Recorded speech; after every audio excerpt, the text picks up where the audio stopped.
I'm Vic Myers. Welcome to the Resistance and the Resistor Vic podcast.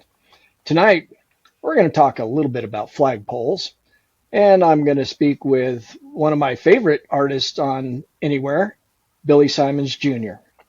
Then I will tell you about my next guest for next week. Some of you know him as Kyle I, PhD. So first off, how about them flagpoles? There's so much going on in the last week or so that maybe a lot of you missed the flagpole story. And it's really amazing that with Iran and Israel throwing boomers at each other and all of the other horrible stuff going on in the world, and then squeaky tanks and massive protests, with everything that's going on in the world, what is the felon talking about? He's talking about how he's installing 2 orange flagpoles. Well, here's something maybe you don't remember. He had this foundation called the Trump Foundation. And, he can't run that foundation in New York anymore. Him and his family are all barred from running charities in New York, in part because of the Trump Foundation. He used $258,000 out of that foundation to pay legal settlements. One of those legal settlements was to this city right there where Mar-a-Lago is, because he put up a humongous flagpole against the zoning for that. And he didn't get a permit and all kinds of stuff. And he was racking up over $1,000 a day in fines. And so what's Trump do all the time when he's wrong? He sues the person who's telling him he's wrong. So they had a great big lawsuit going, and he used the Trump Foundation money to pay off over $100,000 to settle his lawsuit. So that was what I thought of when I started hearing about how he's so bored that he wants to entertain us with putting up flagpoles on the White House.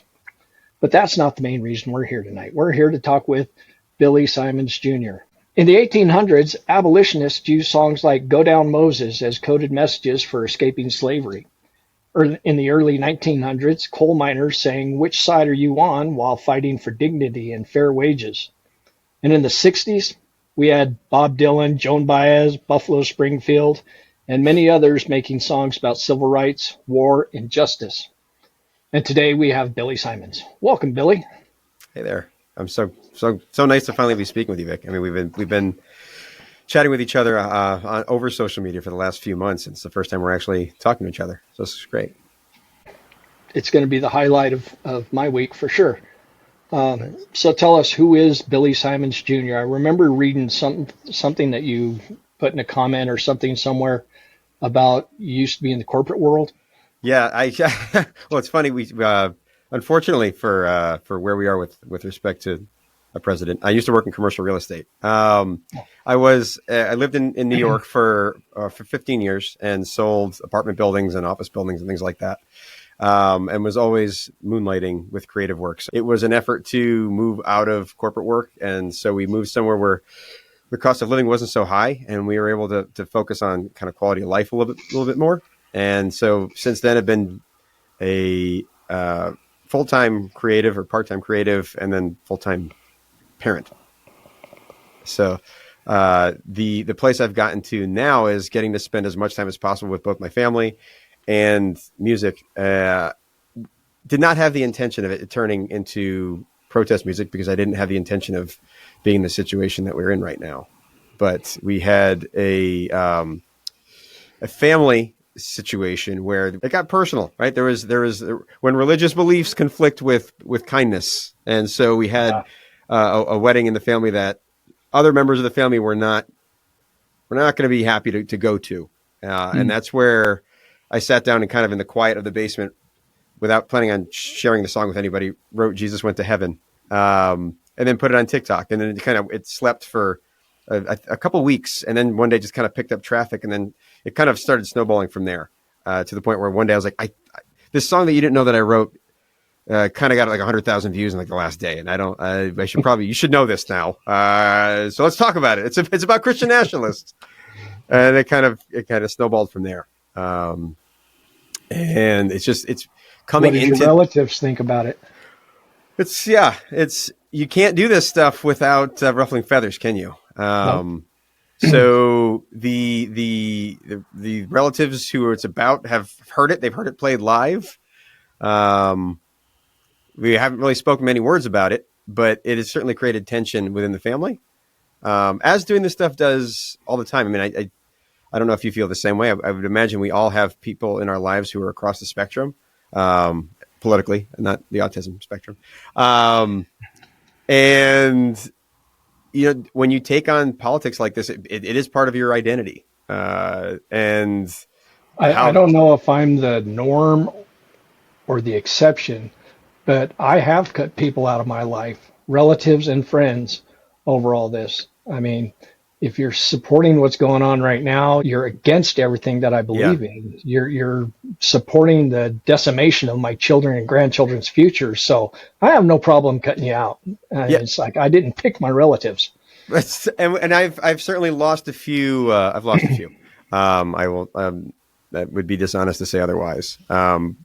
Where it gets confusing is there are, those people whose politics are very complicated and on every other level seem like they have the best intentions for themselves and their families and humanity, but still cross my wires on this one. I can't explain it. But the point is, you make a choice at some point of going, okay, I'm fine. I'm fine with getting cut out of people's lives or having to do the opposite thing, because this is the thing that I believe in. I do believe it's important. And I do think that critical errors are being made on a regular basis. And supporting that is one thing, but not fighting against it is a different thing. Absolutely. One day your kids, my grandkids will hopefully look back and say, you know what, Dad was on the right side, or Grandpa was on the right side. This is what I said. I say this quite a bit. It's like perhaps the most stressful thing about it is I'm on a daily basis, because I'm with my kids so much, trying to emphasize to a 4-year-old and an almost 6-year-old the importance of kindness and decency. And so to be in a place every single day where it seems like a big chunk of people are excusing that entire idea, it makes your socks roll up and down. I don't know. Oh, I'm very fortunate that my kids have followed mine and my wife's ideas about kindness, and they're teaching that to their grandkids, or to their kids, my grandkids, and I feel fortunate there. You wrote a book in there somewhere. Yeah. So during the first Trump presidency, as COVID set in, I thought of, okay, we're going to enter something that no one's entered before, and we're going to look back at this at some point, and I don't want to look back and regret how I behaved during this time, or how I thought, or whatever the things that I did. I want to feel like that was I just basically you don't want to be disappointed in how you behaved under stress, right? And so with a 6-month-old brand new baby, our first kid, I was home a lot, and so took on the project of starting to write a poem a day with an illustration. I'd always wanted to do something kind of like this, sort of like a Shel Silverstein. So you did the drawing anthology in that book too? Yeah, and so I sat down and it wasn't every single day, but it was many days out of a week. And would sit down and write a poem. Most of them, many of them were political or current events related, and some of them were not. Some of them were just like, I need a day off. I need to take a step back. I'm sure you feel the same way with things like this, where you're just like, I need to unplug for a minute. So I'm going to write a ridiculous thing about waffles, because I can't write again about Kofifi, whatever. And so I was posting that to social media, and that started to catch on a little bit. And then I had someone approach me saying, what if we kind of turn this into a book? Is that something you'd be interested in doing? And so we went the self-publishing route and ended up, with this guy here, which is glowing quite a bit. But it's called Earth is Not a Planet. And I'm going to take this opportunity to brag that I have a signed and inscribed Billy Simons Jr. Earth is Not a Planet copy. Thank you. Very proud of that. It was cool, because back then I don't know if we sold 500 or 600 of them back then in 2020. But then because of you, among other people, like spreading word about some of the songs and everything else, people have been buying them again off my website, which has been cool. I'm always happy it's a good book. Going out. It's a fun book. But it was much like writing songs. It's part therapy, and it's the other part is, if you're like, if if one person's eyes can be opened at least a little bit to some of it, because for the most part, the thought going into a lot of the songs and some of these poems is like, the things that are going on are so absurd, you don't even have to make jokes about them. You just have to repeat what's happening. And it's fucking absurd. Excuse me. I don't know if I can say that, but it's absurd. And so... Like flagpoles? Like flagpoles. I mean, that was why there was a song I wrote a couple of months ago, which was "We Are Great Again," right? And it was just like it's basically just listing the insane things that are happening every day. He's definitely making it easy for you. It's and sometimes it's too absurd, and you get locked up. Like when he and Elon had their little spat, I was like, I don't know what to do with this. The reality is more absurd than anything I can do with it. What is your favorite genre to create in? So folk Americana is like my favorite style. So the people that are my favorites, my all-time favorite is John Prine. And I mean, other guys that are kind of off of that are still like Paul Simon, there's Jim Croce, James Taylor, Harry Chapin. Storytellers are by far my favorite. And that's if I was going to say a genre type, it's storytelling. Because another favorite, not just for illustrations and poems, but also for songwriting is again, Shel Silverstein, who was just an incredible Nashville songwriter and just had a way of telling stories that make you listen and just want to know what's going on. Even if you don't like the style of music, you want to know the story. Yeah. One of my favorite songs that you did is Drill Baby Drill. And from the title, it sounds like it's a parody or making a joke about Trump. But when you listen to the words, it ain't so funny. No, that's it. There's a quote about John Prine, which is that he can make you laugh and cry in the same sentence. And it's something I aspire to all the time, of like trying to figure out where the line is with these things between, like, all this stuff is incredibly serious. But that doesn't mean that everything has to be sad to listen to, because I played a show a few months ago, and playing 2 or 3 protest songs in a row feels heavy. The room feels heavy when you do that. You can't just sit in that the whole time. It's got to be lightened up a little bit. Yeah. But yeah, finding when something is low and you need to take it high, or when it's high and you need to take it low, it's an ongoing process. And I'm really excited about having. So is this the first time you've been on a podcast? Yeah. Awesome. It's so much easier, Vic. I'm just sitting here thinking that when you are like Bob Dylan big, I get to say I was the first guy that interviewed him on a podcast. So that's going to be cool for me. I appreciate it. It's so cool what you're doing, and my grandkids would be like, "You don't know him." I have video proof. So I would be remiss because I know that a lot of the people who watch my social media channels also like Billy Simons Jr. And if I didn't ask you if you wanted to play something, I'd love to. They would be mad at me. So yeah, I'm here for it if you are. That's perfect timing. About 2.5 weeks ago, put out an album called Now That We've Solved Everything. And it is a collection of 11 protest songs or folk songs that are all current events. And so, do you consider your stuff protest? I don't know. No, not. I mean, like, protest songs to me feel more like something that people can get together and sing together. And it's like I have nothing. If someone wants to call them that, great. They're certainly not in support of the administration, but I don't know if that makes them protest songs. I don't know. What do you? I was asking you the same thing. Do you think Buffalo Springfield would have said that For What It's Worth is a protest song? I would think they would. Do you think they would? I don't know, but to me, it's a great protest song. It is a great protest. I was saying the same thing about CCR, like the Fortunate Son. I mean, those songs are they're so much more poetic because they're not these heavy-handed things that just say, hey, Yeah, jackass, listen to this, right? It's I'm like, not laughing at you. You said Fortunate Son, and I immediately thought about that plane during that pathetic parade the other day. Anyway, I'm sorry, I didn't mean to no, it's set you okay. off track. This whole preamble is based on the fact that tomorrow there's another song coming out, which is called "The Bottom Has a Basement."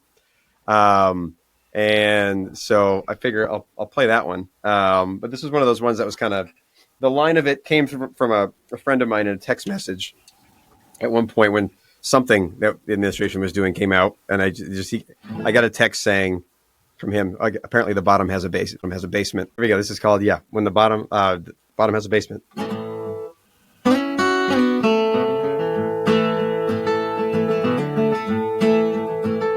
When I opened up my telephone, the headlines weren't so great. Spending lives to save $1 and then asking God for change. Cutting funding from the institutions keeping us alive. And a birthday's not a party, not until the tanks arrive. And the smallest man alive is whining, wishing he was big. If you thought we hit the bottom, get your shovel and let's dig. 'Cause the bottom has a basement, and in case you didn't know, that basement has a cellar and a lot of floors below. There's a dungeon buried under, but how deep God only knows.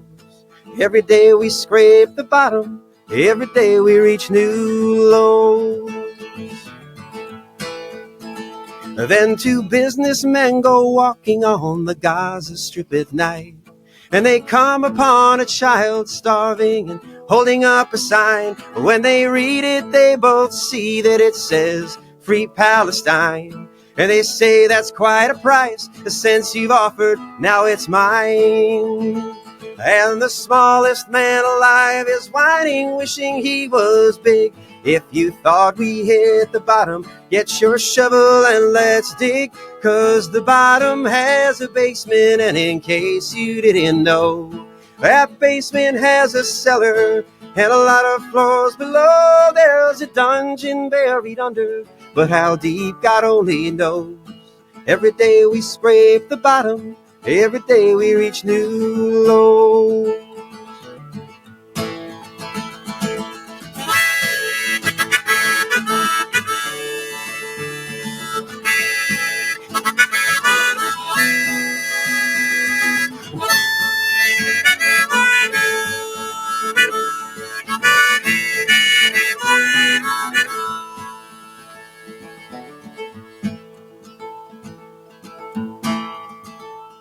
I was high outside a Sturgill show and pretty down on life. I was waiting in the beer line, that's when I met Jesus Christ. He was 3 sheets to the wind, you know it nearly blew my mind. I said, dear God, can't you help us? He said, I already tried. And the smallest man alive is whining, wishing he was big.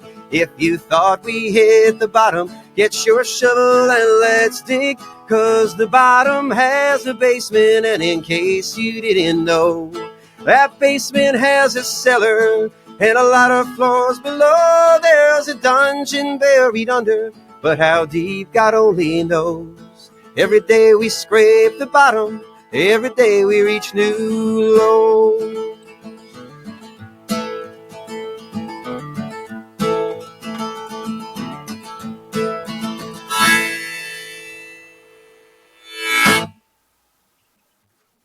I know there's a way on this app to do the applause and if I can find it, I'm going to.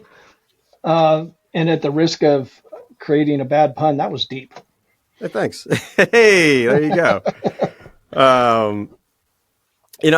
I've had this weird thing happen over the last couple of months, especially, where it seems like the more time something takes to write, the worse it comes out. And that the things that I like the most, or the things that people respond to the most, happen very quickly. And I read Willie Nelson's got an awesome autobiography, that I read last year, and one of the things he wrote in it that I kind of held on to is that if a song is fighting you too much, to just let it go. Yeah. And it's been fun with some of these TikTok songs because, especially, I mean, little silly things like I wrote a song about tacos and tariffs. I got a good laugh out of that. Thank you. Sure, your kids don't get the political nuances of your lyrics, but what do they think about dad making songs all the time? Well, so my son's 6th birthday is coming up, and the thing he wanted is a keyboard. So we got him like a big red Casio keyboard because he's been learning Crazy Train, which is fun. My son thinks it's cool. My daughter who's 4, acts like anytime I take the guitar out, she's like, no. But meanwhile, my son was actually walking around today going, "At the bottom has a basement, and in case you didn't know." I was like, that's kind of funny. That's awesome. Yeah. Yeah. And it's like I said, it's the fact that people are listening to it and expressing any sort of comfort from like having a community of people that feel like maybe we're not insane is kind of a driving force here. Cause, yeah, it's easy to overdo it and just drive yourself nuts. Well, I want you to know I'm extremely jealous. I got zero artistic talent anywhere. Your own art form is here, and it's working. It's like I'll take that. I'll take that if that's what I can get. I wrote a few poems for my wife, and a couple of them weren't terribly bad, but it's hard. It's you're putting yourself out there. I mean, that is one of the things about especially writing political music. It's already putting yourself out there enough to be like, hey, I have feelings and an idea, and I'm going to try and show you something. And now you're like, and I also have political beliefs. And to not get people to go, go away. It's like. Now is not the time to be quiet about our political beliefs. I concur 100%. And there have been a handful of times where I finished writing a song and I'm like, okay, that's it. That's no more political songs. I'm going to go back to writing songs about other things. And then can't help it.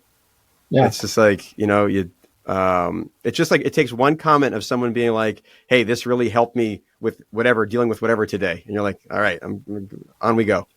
That's what keeps me going is the people who come into my comments and say kind things like that. Like, I got my son to register to vote because of what you said or something like that. And I'm like, all right, I got to keep doing this. Well, I mean, that's what's incredible about what you do is that, I don't want to call it a gimmick, but with music, there's a little bit of a gimmick, right? It's like, it's entertaining. It's what you're doing it with the hardest way, which is just words.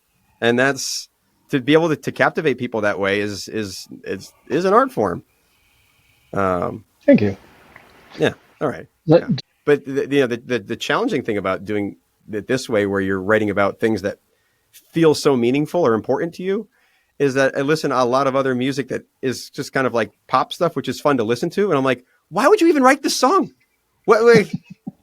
And obviously, I at the same time, I get jealous. Whether you're inspiring people with the actual words that you're using in your music, or whether you're just giving somebody an escape from all of this craziness, I feel that it's an invaluable contribution.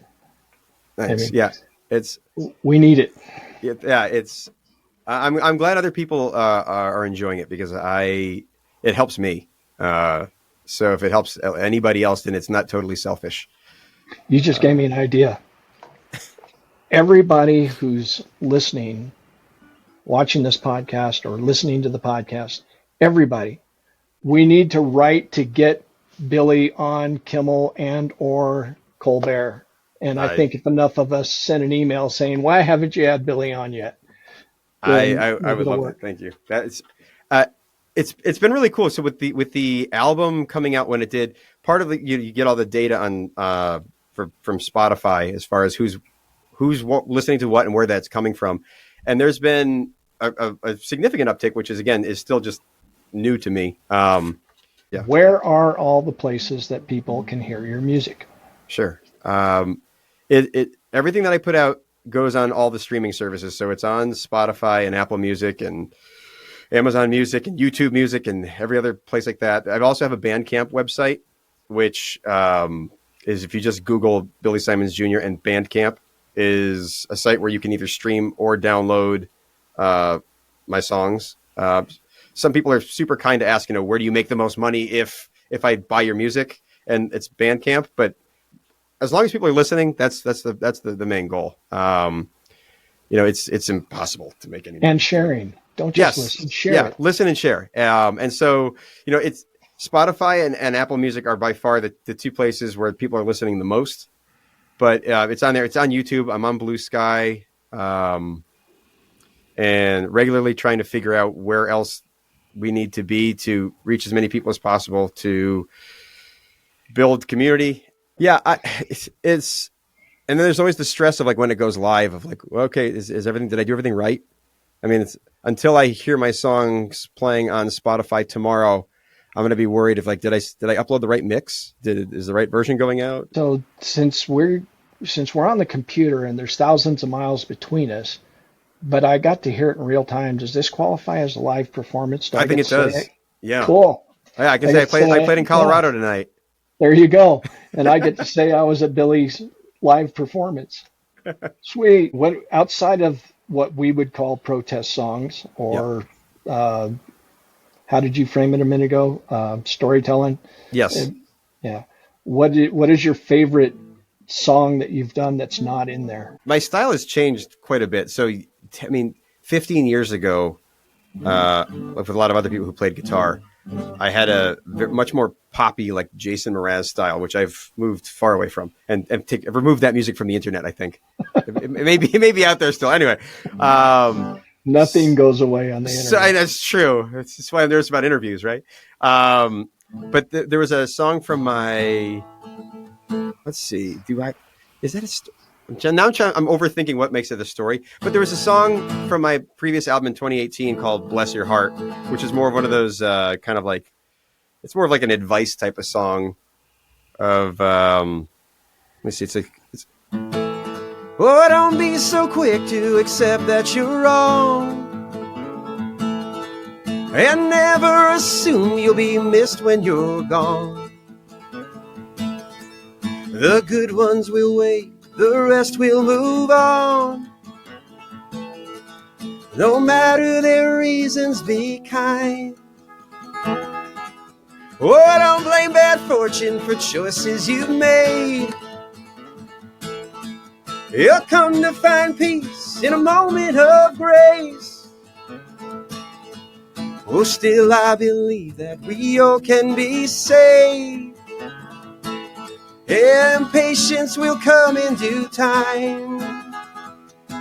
All of the people that raised you up, those who have told you that you are enough, who gave you love when you asked for love, hold those ones closely.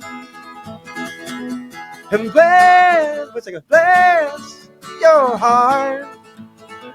And pray in this moment of silence and stay with me one more day. And bless your heart. This pain and all of this violence will one day soon fade away. It's kind of like, so it's, it's almost like a fatherly advice kind of song that flies directly in the face of everything else I'm writing right now. Because it's about kindness and forgiveness.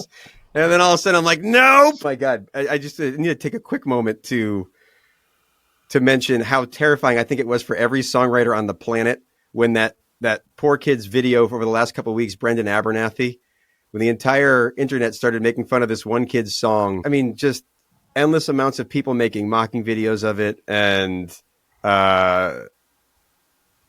it was just this weird moment where I was like, have we all been abused so much by everything where we feel like we needed to punch down for a second?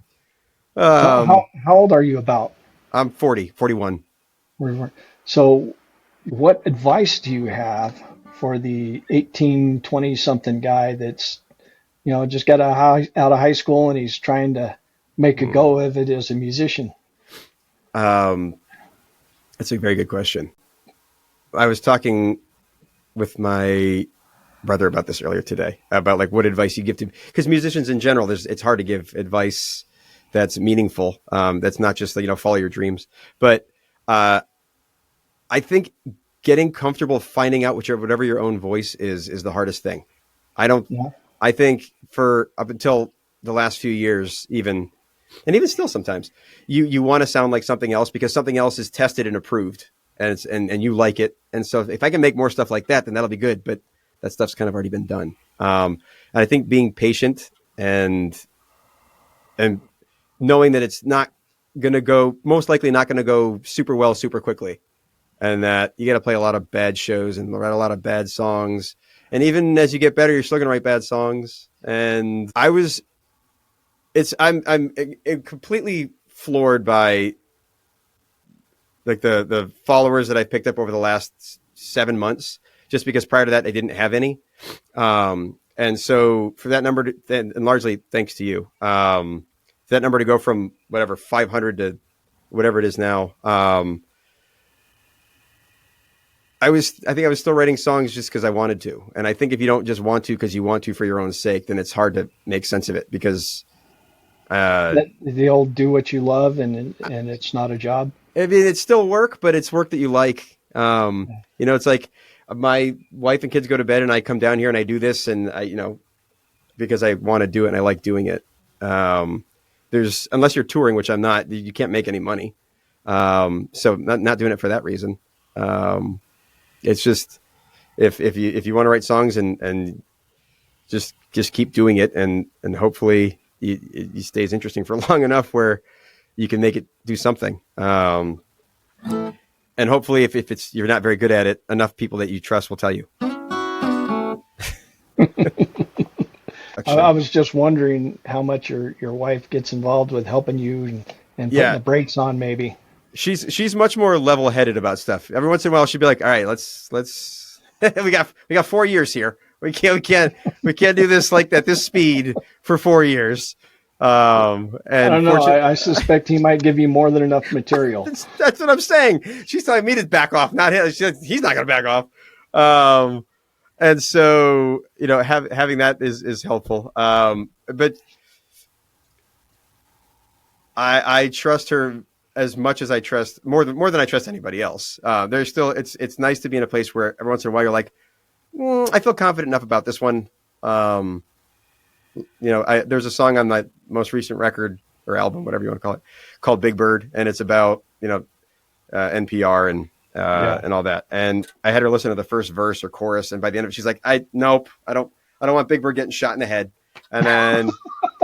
And I was like, I know these things aren't going to go away. I know Sesame Street's not going to go away. I know Terry Gross is not going anywhere or Steve Inskeep. But the fact that we have the people making decisions for our nation that would want to take money away from those things says something about who we are as a society. And it's supposed to be about that. It's not about Sesame Street actually going away. And I think it's interesting getting advice from people who actually support him to be like, aren't you a little bit worried about what your songs what problems they might cause? And you're like, aren't you worried that you support someone who makes you ask that question? Exactly. Well, hopefully we'll get you on Tonight Show and The Late Show. And do you ever listen to Wait, Don't Tell Me? Yes, I love Peter Segal. I love that show. I love that show. Every Saturday. So that's the other mission. We got to get you on Late Show, Tonight Show, and Wait, Don't Tell Me. Perfect. I accept. Okay. You heard that. You heard it, guys. That's the mission. We've got to make this happen. No, I can't thank you enough. To me, a lot of people listen to the songs at this point.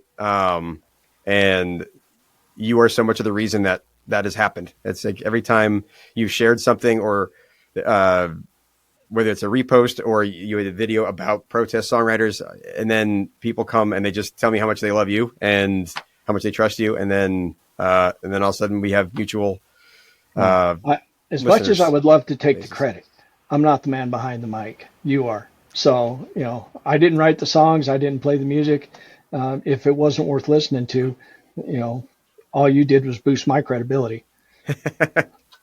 Well, it's mutual then. Thanks. Yeah. All right.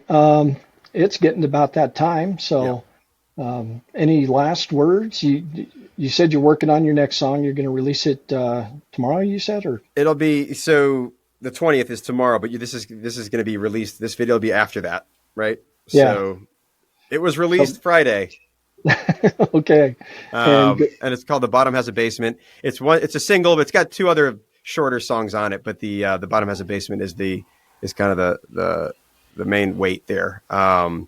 And yeah, I just I'm very meaningful. Thank you to everyone who has been listening already and has shared stuff. Trying to basically market this stuff or get people to hear it without making it seem like it's about me, right? This isn't about me, and it's not about you. It's about everything else that's happening, right. and trying to create community and solidarity and getting people aligned. Is I think it's a tightrope.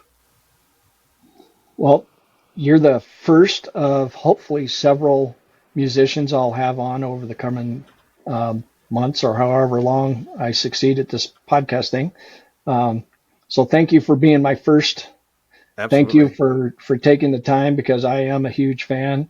And everybody who's watching, go to Spotify, Apple, all of the places, YouTube Music, all the places. And when you see them on TikTok and YouTube, share, copy the link, share it on Blue Sky, everywhere you can, because there's no such thing as too many people hearing what Billy has to say.